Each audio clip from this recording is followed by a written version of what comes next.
I remember the first time I saw the man, the thing with the face like melting wax. I knew he had many masks and many names.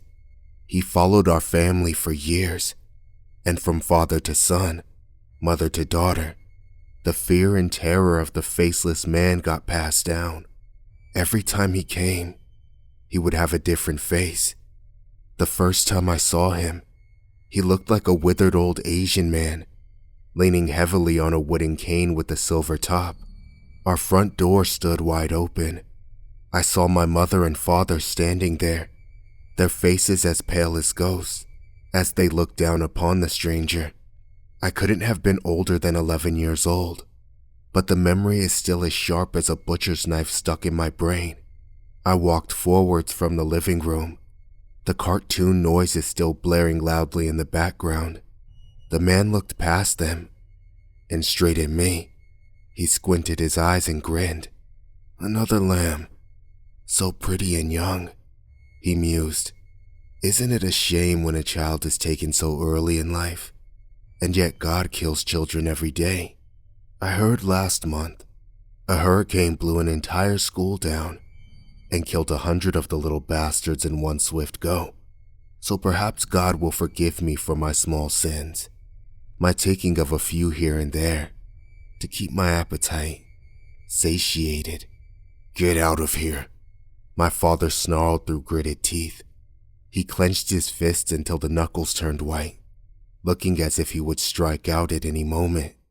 "Do you know who I am?" the faceless man asked in a whispery voice. Then he began chuckling. It sounded like someone trying to laugh with a slit throat, a harsh gurgling sound that raised goosebumps all the way up and down my body. My father slammed the door quickly, locking the deadbolts. I fingered the silver cross my mother had given me nervously. I always did when I was anxious.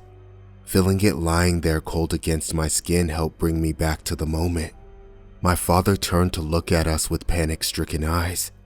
I heard light knocking on the door behind him as the demonic laughter continued to grow louder until it became all I could hear. Then, without warning, it cut off. When I looked out the peephole on the front door, I saw the front stoop stood empty. "Get my gun," my father said to my mother.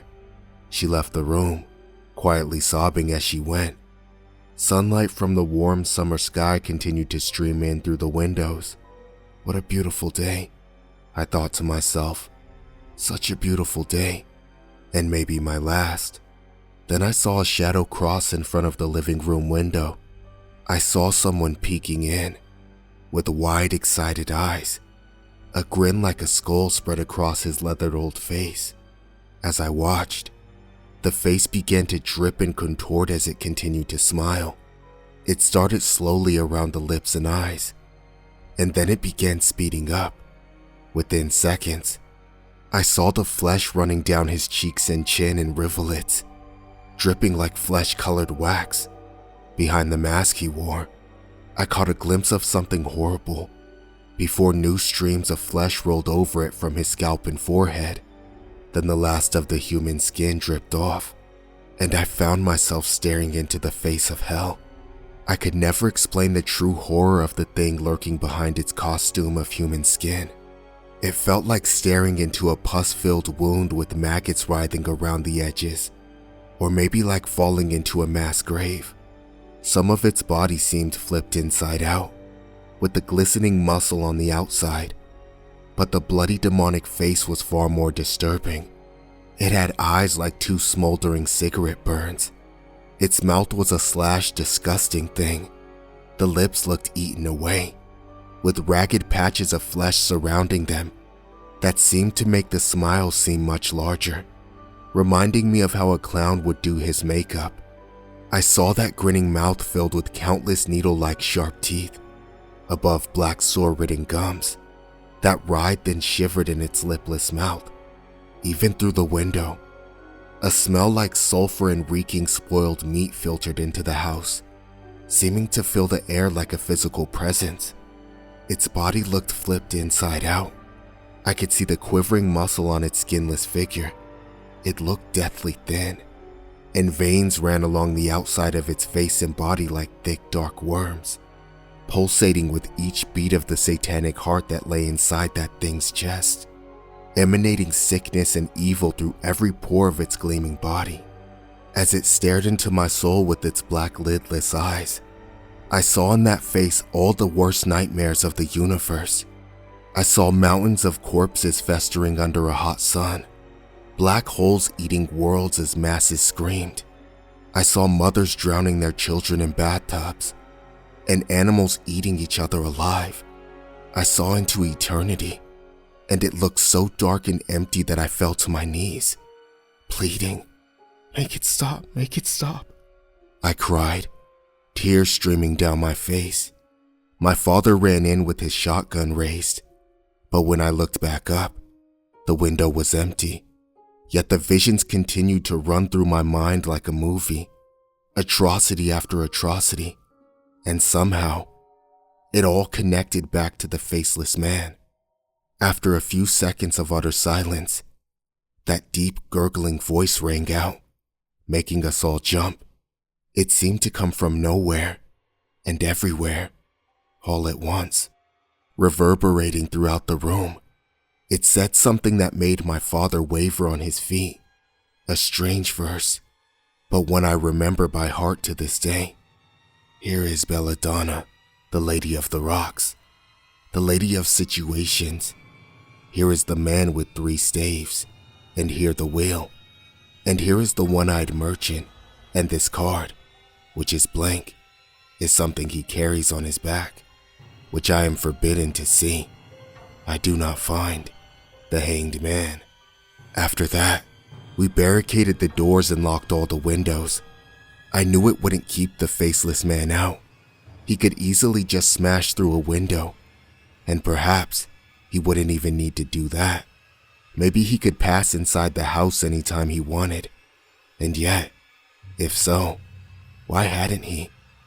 "So, it started again," my mother said, looking at my father with a powerful intensity in her eyes. "He has come back again for a sacrifice." My father nodded slowly. "What do you mean, a sacrifice?" I asked, my child's mind not comprehending the magnitude of the situation yet. My father hesitated. "He eats the souls of people," my father said. "He and my great-grandfather drew up a contract long ago, and ever since, our family has had great wealth. You're young, so you don't really understand fully yet. But not everyone lives in mansions like us.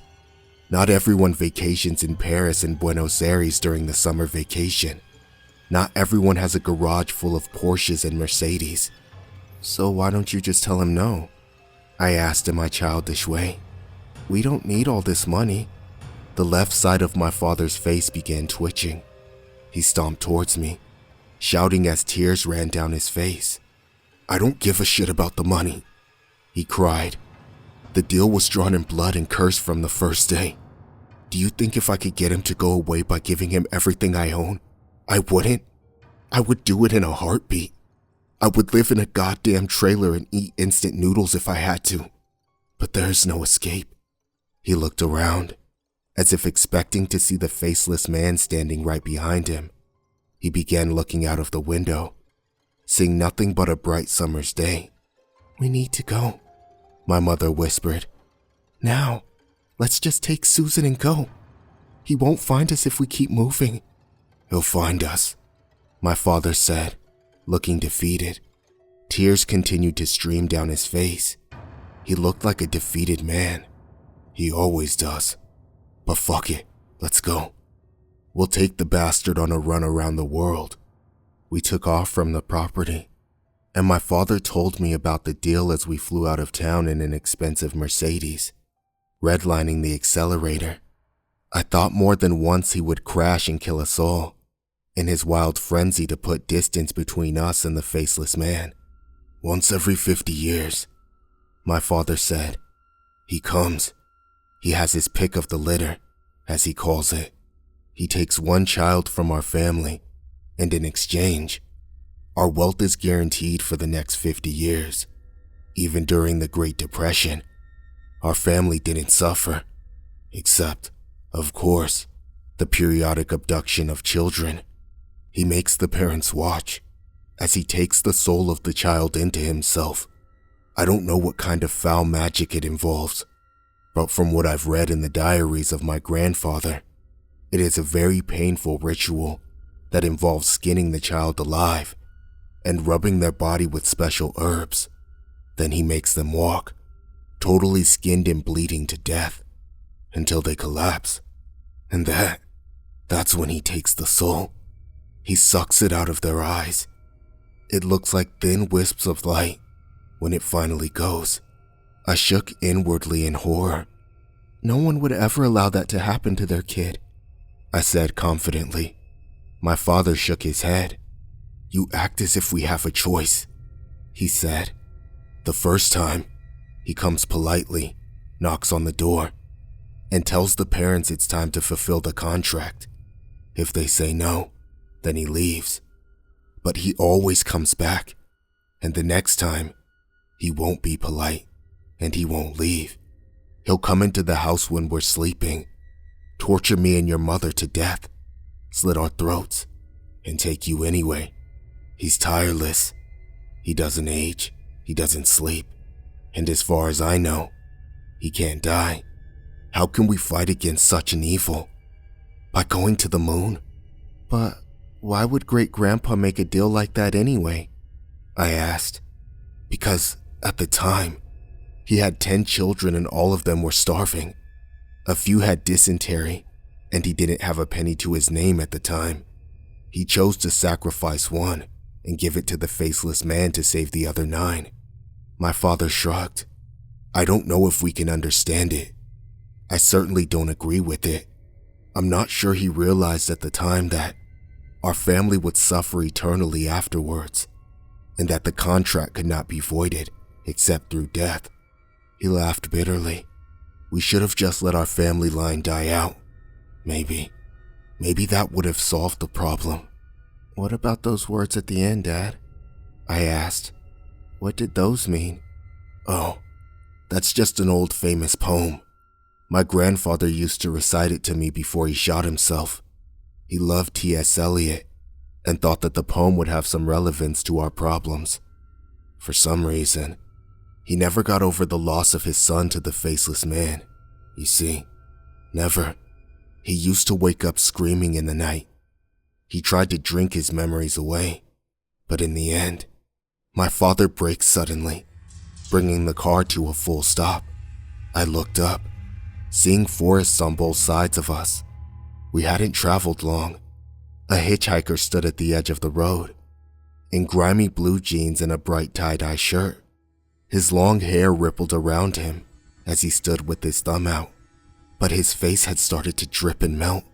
We all saw it and froze. My father reached down below his seat and pulled out the black shotgun. He ran out of the car like a madman, his eyes blazing with anger and terror. Get out of here, he cried as if a rabid animal. Then he raised the gun and fired.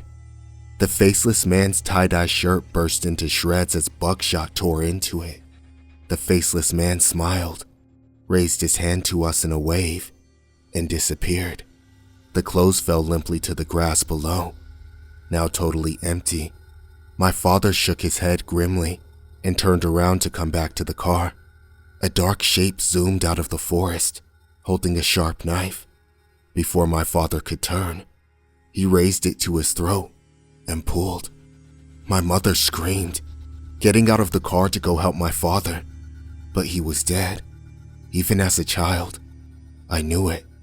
I could see the knife had practically severed his head from his body, except for the spine, and a thin bit of flesh hanging off the back.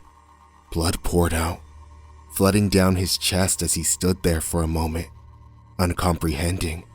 Then he began to fall forwards, and his head snapped back, revealing the gore, muscles and ligaments beneath. I watched as my mother ran to his side, panic-stricken. The faceless man looked on with glee, laughing and shrieking. His black eyes blazed with an inner light as he looked towards me and grinned. showing the hundreds of needle-sharp teeth behind that sore of a mouth. My mother looked at him, trying to grab the gun from my father's stiff hands, but the faceless man didn't even flinch. He ran forwards, his sleek, bloody body as fast as a greyhound's. He opened his mouth wide and bit at my mother's face. I saw teeth bite into her skin, and he began to shake his head like a dog, ripping and shredding. Her face became a mask of gore, and I screamed in the car, nearly throwing up. But something inside told me I needed to move. I wasn't a stupid kid after all. I wasn't going to die here next to some woods in the middle of nowhere. I ran out of the back seat and jumped into the driver's seat. I had never driven a car, but it was, after all, an automatic. It didn't take much intelligence to put it in drive and hit the gas pedal. Of course, I didn't really know how to drive, and I nearly hit a tree. I skidded, turning the wheel, and with 2 bumps, I accidentally ran over my mother and father. The faceless man shrieked with laughter as I drove off down the road, screaming and crying in the car. I abandoned it a few hours later in the city. My father had brought a massive envelope of cash with him in the center console, and I counted it with awe. It was hundreds of thousands of dollars. I went on the run soon after, moving across the country and living on the money I found. It was 4 years later when I went to a carnival, bored, and decided to have my future read. I hadn't seen the faceless man in years, and I figured I'd lost him. If only that were true. The old woman pulled out her tarot card deck and began flipping them over one by one. "Ah," she said in a voice that seemed to deepen. "I see. Here's the man with 3 staves. And here the will. And here is the one-eyed merchant." I screamed, backing up quickly as the flesh began to drip off her face. "And this card, which is blank, is something he carries on his back, which I am forbidden to see." The last of the skin dripped off. The grinning thing beneath rose from the chair, its sleek, bloody body and black holes of eyes regarding me with glee. "Ah, yes, I am forbidden to see, but I have to see it. I've seen it, and look what it's done to me, Susan. Look what it's done. Your mother and father rot in a shallow grave somewhere, picked clean by animals, and now it's just you and me, Susan. And we're alone. The card is blank, but it doesn't have to be. Come and see what it holds." He rose it into the air, his bloody skeletal feet dangling feet above the ground. "Come and see." I pulled the pistol I always carry out of its holster and began firing at point-blank range into the demonic face and black heart of that thing. People began to scream all around me at the carnival. I turned to run out of the tent, but a cold hand gripped my shoulder. "Leaving so soon?" The soft voice whispered in my ear, laughing with the sound a drowning man might make. "Ah, but we haven't finished, Susan. Worthy is the lamb, worthy is the lamb, worthy is the..." Suddenly, the hand touched the small silver cross my mother had given me as a small girl, and it flinched away. I felt the grip loosen and I ran without looking back. People had taken cover all over the carnival. Many had started to leave, and I saw agitated police and security trying to find out where the gunshots had come from.